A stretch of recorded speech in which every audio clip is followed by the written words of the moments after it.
Bem, negócio na pauta é oferecimento da Cimento Bravo, o energético T-Power, Guaraná Geneve, Seabra Automação Industrial e Lojas Centro Elétrico.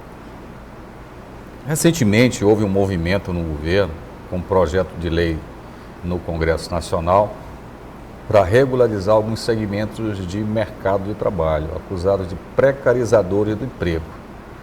Mas houve uma grande reação da própria massa de trabalhadores contra essa proposta.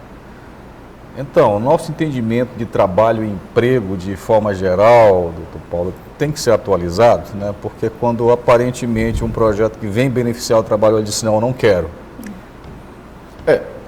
Nós temos que partir do princípio de que esse não quero, precisa saber se esse não quero é esclarecido ou é um não quero que vai, a notícia vem e a pessoa fica achando que aquilo é real.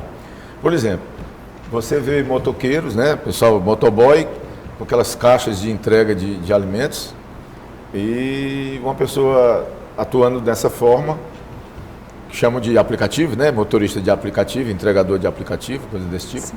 Ele sofre um acidente no trabalho dele, a quem ele recorre para ter a proteção que se ele estivesse empregado teria. Inclusive, só para acrescentar o que o senhor está falando, hoje saiu uma estatística em relação ao estado de São Paulo, estou falando hoje agora aqui na última semana de abril,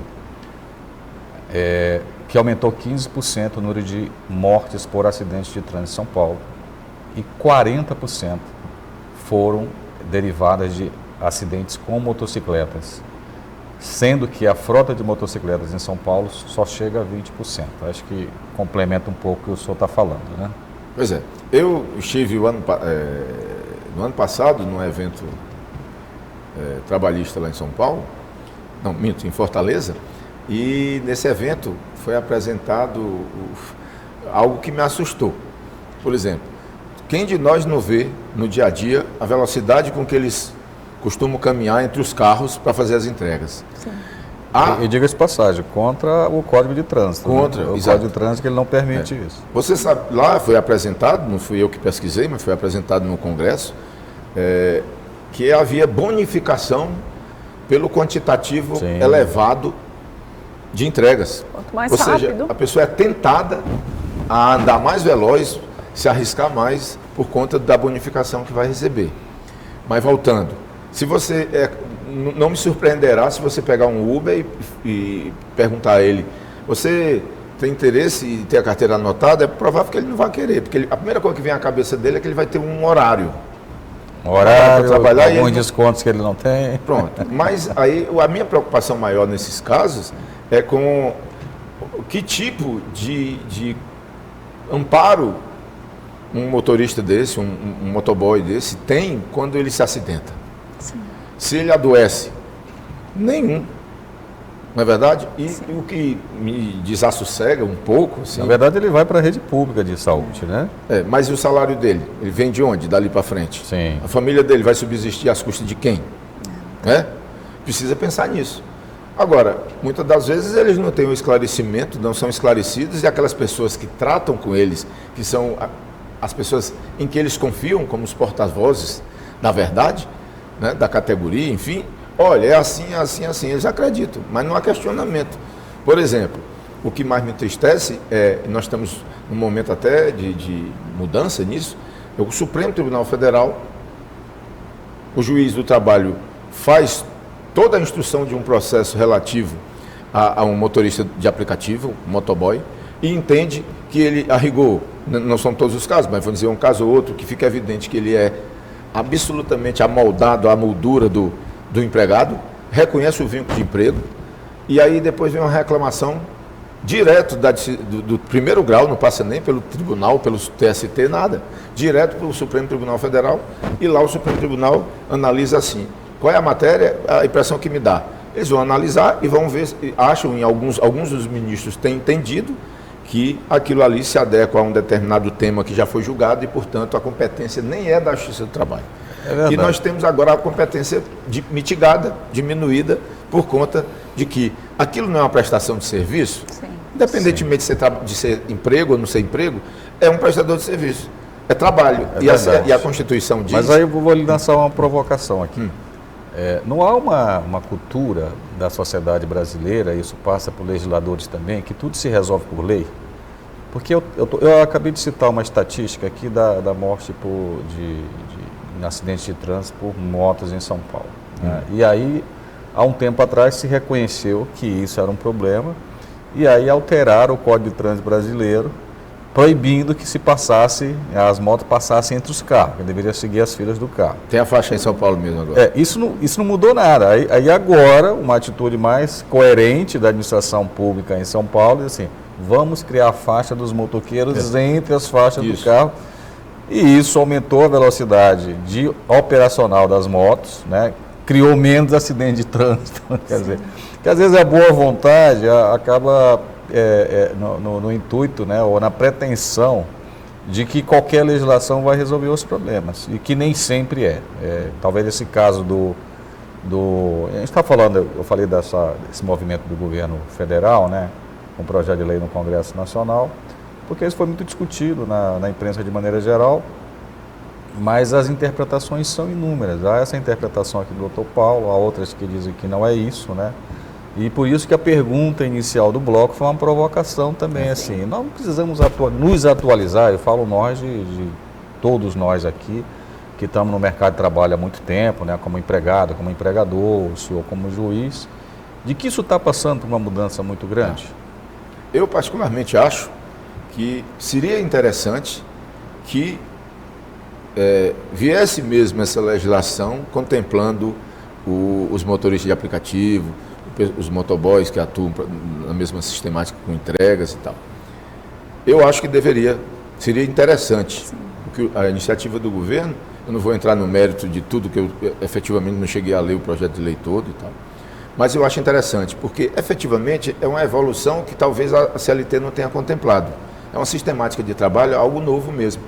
Efetivamente precisa dessa regulação, eu acho. Porque talvez o que a gente chama de precarização seja uma nova forma de trabalho que nós não entendemos ainda o que é. E eu nem estou defendendo isso, né? Eu acho que tudo que o senhor colocou aqui é muito pertinente, né? Muitas vezes esse trabalho precário e informal, ele acaba gerando custo para o Estado, quer dizer, para toda a população, em vez de ser um custo do empregador.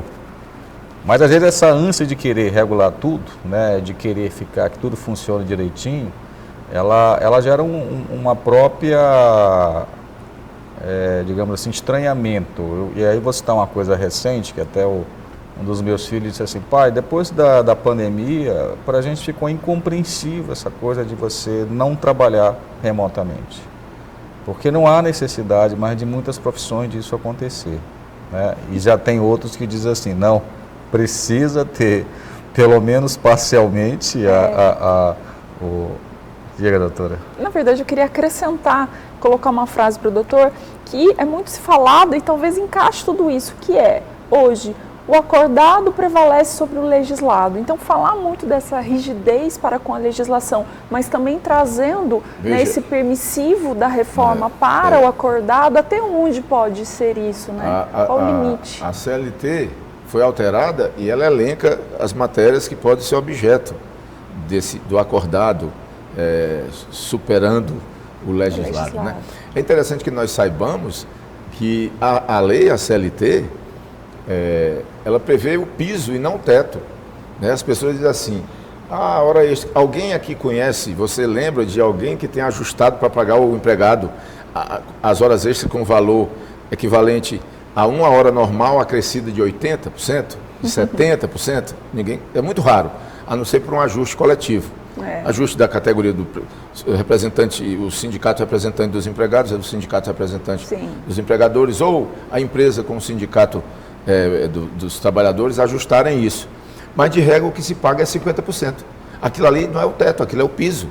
Então, é possível o legislador, a CLT, nós temos que nos convencer de uma coisa. A CLT é um diploma protecionista. Ela visa proteger o empregado ante vamos dizer assim, o poderio econômico em face a insuficiência do empregado. Então, o que sobra em economia, vamos dizer assim, em condições do empregador tratar com o empregado com vantagem por ser a parte mais forte da relação, a lei, para compensar, o legislador, a legislação dá uma proteção ao empregado, para colocar no patamar. Por isso é que a lei prevê presunções que são favoráveis ao empregado e não são favoráveis ao empregador. A CLT é um diploma de proteção do empregado. Portanto, penso eu que quando a reforma vem tratando de o convencionado sobre os legislados, é claro que ela não estava falando a respeito de que a empresa e o empregado poderiam ajustar algo mais benéfico do que está na lei. Isso é tranquilo, mas é possível ajustar até menor do que está na lei, abaixo do que está na lei. Alguns temas não, quando cuida, por exemplo, de saúde do trabalhador, há vedação. Mas a gente já via isso, por exemplo, quem de nós não conhece na televisão, uma empresa automobilística lá do Sudeste, que está ajustando, pensando em fechar uma determinada unidade dela, vai desempregar não sei quantas pessoas, ajusta com o sindicato o seguinte: todos vão ter uma redução, determinado período, uma redução de salário, aquilo é ajustado para quê? Reduz o salário para a empresa estar alegando que está sem ter rendimento, o que ela pretendia ter, diminui do empregado, no entanto mantém todo mundo no trabalho. Quer dizer, é possível esse ajuste. Né? É mesmo desfavorável, a princípio é desfavorável ao trabalhador. E a reforma trouxe um elenco de matérias que poderiam ser objeto disso. É mais flexibilidade. Né? Flexibilidade. Só que é outra coisa que eu tenho visto pouco no meu dia a dia. Talvez seja uma questão cultural, né? Que 7 anos sejam poucos ainda para... É verdade. Ainda o empresariado ainda muito com o pé atrás também, né? Com receios de que muitas coisas de fato sejam revertidos. Ainda há movimentos para se reverter muitas dessas, vamos chamar de avanços, entre aspas, da reforma trabalhista. Há movimentos, né, dentro do próprio governo federal de que reverter algumas situações, mas eu queria realmente trazer esse aspecto, porque existe agora, existia no passado a questão da robotização, principalmente na parte industrial, né? E agora há, mais uma vez, entre aspas, aí, uma ameaça ao desemprego de muita gente, desemprego que é a inteligência artificial. Inclusive, na própria imprensa, muito dos trabalhos que eram feitos antigamente por 1 a 2 pessoas, redação, correção de texto, hoje você faz com um aplicativo de inteligência artificial rápido, muito rápido. Nós vimos até no noticiário falar em profissões que vão desaparecer, não é isso? Sim. Na verdade surgem outras, né? Mas essas que surgem, elas são assim para... Existe um grau de qualificação que parece que é simples, né? Não, você vai deixar de fazer isso, mas você vai surgir... Né? Mas está falando de eu saber inteligência artificial? Eu mal tenho 2º grau, como é que eu vou fazer isso? Quanto que nós nos preocupamos, né, com a qualificação desses empregados para que eles possam desenvolver outras habilidades? Face a inteligência artificial, zero? Não tem. No mês passado, saiu numa das publicações lá nos Estados Unidos, uma matéria interessante a respeito de um desemprego grande na massa de jovens na China. O que aconteceu nos últimos anos na China? Primeiro, a política do filho único fez com que as famílias tivessem mais recursos para apostar, entre aspas, na educação deste filho. E segundo, o próprio incentivo do governo federal criou uma massa de graduados na China que não tem emprego. E, ao mesmo tempo, você vê fábricas na China que não tem um trabalhador. Né? Os carros elétricos que chegam aqui hoje no Brasil por um preço baixíssimo. Né? O governo teve que criar barreiras alfandegárias porque era impossível competir. Não tem um trabalhador. Então, são os desafios. Né? Me parece que, além das questões me parece que essas reformas elas vão ter que continuar, né, doutor? Acredito que sim. O que antigamente mudava... vamos dizer assim, demorava muito tempo para mudar. E hoje você dorme, acorda, já 5, 6, 7 anos. Talvez o que tenha sido feito há 7 anos atrás já precisa urgente de uma reforma. E o procedimento legislativo é lento. É lento porque ele precisa de consenso, né? Exatamente. E o consenso é lento. Complicado, né? Não é, nem sempre é aprovado o que se deseja. Mas né? não podemos encerrar o programa sem poder falar do home office, né? O que o senhor vê? Como é que estão as demandas do home office? Como é que estão lidando com essa nova modalidade? Eu vou analisar a partir do nosso trabalho. Sim. Na Justiça do Trabalho, por exemplo. A pandemia com a telepresença, as audiências telepresenciais, né? O pessoal trabalhando em casa, no home office. Isso ajudou muito, né? Hein? Isso ajudou muito a Justiça, né? De certo modo. Mas nós já temos até, por exemplo, servidores da Justiça que voltaram porque se sentiu isolados no home office. O adoecimento, ele faz parte. Exatamente, né? Acontece isso. Eu acredito que isso é outra coisa também que nós vamos ter que conviver muito tempo. Eu acho que isso exige que a gente faça um programa aqui só sobre home office, porque isso é polêmico. Vocês talvez não saibam, mas é interessante que eu diga. Por exemplo, o Sejusc, que nós falamos aqui no intervalo. Sim. O Sejusc aqui em São Luís, na capital, as audiências são quase que 100% telepresenciais, porque os advogados não querem fazer presencialmente. De fato, em alguns casos, como eu disse, são muitas audiências num dia só, a gente pretende até reduzir para dar mais espaço, mais tempo para negociar. Mas você sair de casa, pegar um engarrafamento para chegar lá no fórum apenas para dizer que não tem interesse na conciliação, é desgastante. Então, nós fazemos à distância.